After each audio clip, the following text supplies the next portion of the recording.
O dólar vem aí numa levada de baixa já há alguns pregões. Você acredita que o fechamento do ano vai ser ainda menor do que esse? Muitos analistas de mercado falavam em 3,30, 3,40 e talvez não chegue nem perto disso. Qual é a sua expectativa e por quê? 3,19, nossa projeção. Inclusive, até conversei com a Kellen aqui do Canal Rural sobre isso. O contexto, na verdade, nós tivemos uma puxada um pouco mais acelerada do dólar recentemente, era na dúvida em relação ao próximo presidente do Federal Reserve nos Estados Unidos, que é o Banco Central Americano. Existia uma disputa entre vários nomes que acabaram parecendo com o programa de televisão do Donald Trump. Restaram dois ali, que um ia ser demitido. Era o Jerome Powell e o John Taylor. O John Taylor, ele era uma pessoa que tem um viés que nós chamamos em mercado financeiro hawkish, ou seja, ele teria uma perspectiva de elevação de juros mais acelerada nos Estados Unidos, dada a atividade econômica. E o Jerome Powell não é um economista, mas é um membro do Federal Reserve, uma pessoa de sucesso em termos de mercado financeiro, já tem um ponto de vista muito semelhante a Janet Yellen, que é a atual chairwoman, de que a elevação de juros depende necessariamente de um ciclo de inflação mais acelerado. Então, agora se tem a perspectiva de que essa elevação vai ser gradual. Essa puxada que nós tivemos do dólar foi por causa disso. Agora o dólar está voltando àquele ciclo. Sem alta de juros lá fora, a tendência é ele voltar a ficar mais baixo. Alessandro, o que você acha? Qual é a sua opinião? Você que acompanha, como eu disse, os mercados mundiais.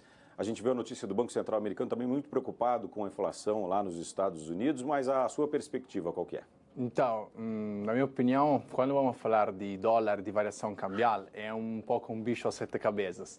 Então, assim, qual é a política de Donald Trump? Donald Trump opta para uma política protecionista. Eles querem aumentar a taxa de juros do país. Querendo ou não querendo, hoje, os Estados Unidos é o país mais seguro do mundo. Então, o que acontece? Para os Estados Unidos é fácil, porque se ele aumenta a taxa de juros, isso vai captar investimento do estrangeiro, ou seja, fundos europeus, fundos chineses, até os mesmos fundos da América Latina, vão investir nos Estados Unidos, vão ter mais rendas. E ele, é lógico que aumentando os juros, um pouquinho a inflação vai aumentando, mas a política de Donald Trump é não fazer sair capital dos Estados Unidos, mas captar capital externo para dentro dos Estados Unidos e poder investir esse dinheiro em plano infraestrutural. Tivemos várias ações de Donald Trump que vimos esse ano aqui. Uma das ações principais foi o investimento maior de toda a história dos Estados Unidos no plano infraestrutural. Então, ele está tentando aumentar os juros, abaixar os impostos e movimentar a economia dessa forma. Perfeito. Jason, o índice da Bolsa de Valores de São Paulo. Vamos pegar os últimos 4 pregões. Nos últimos 3 fechamentos, na verdade, nós tivemos os valores da sequência em altas, né, se eu não me engano. Nós tivemos ontem uma leve baixa. Sim. Hoje, estabilidade. Vai continuar um pouco dessa gangorra ainda? Por quanto tempo? Já chegamos a índices muito próximos aí, né?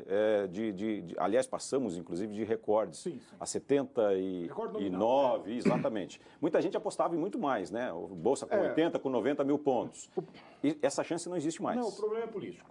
O problema é político. Tanto que essa estabilidade que nós tivemos hoje em relação ao índice foi pautada por conta da perspectiva de uma data da votação da reforma da Previdência.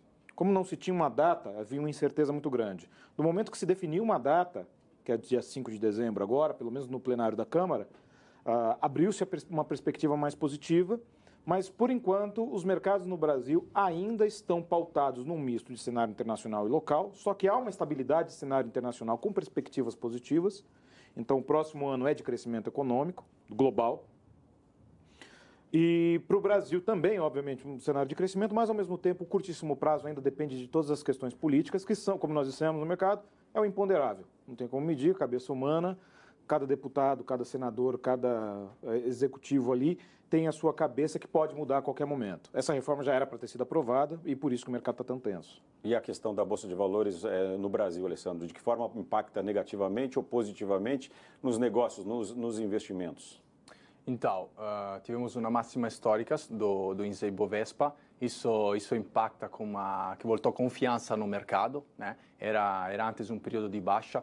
Agora, se eu vou analisando criticamente, eu vou fazer uma análise crítica do país, eu vou analisar os indicadores macroeconômicos, o PIB brasileiro, se vou analisar o PIB real, ou seja, não vou contar a variação de preços, mas vou só a calcular a produção dos produtos, é uma curva levemente ascendente, a inflação abaixou, então no curto prazo isso impacta na bolsa. Mas se eu vou analisando as empresas que são cotadas no Brasil, eu vou fazer uma análise do valor patrimonial por ação, e a perspectiva futura não justifica essa alta do Ibovespa.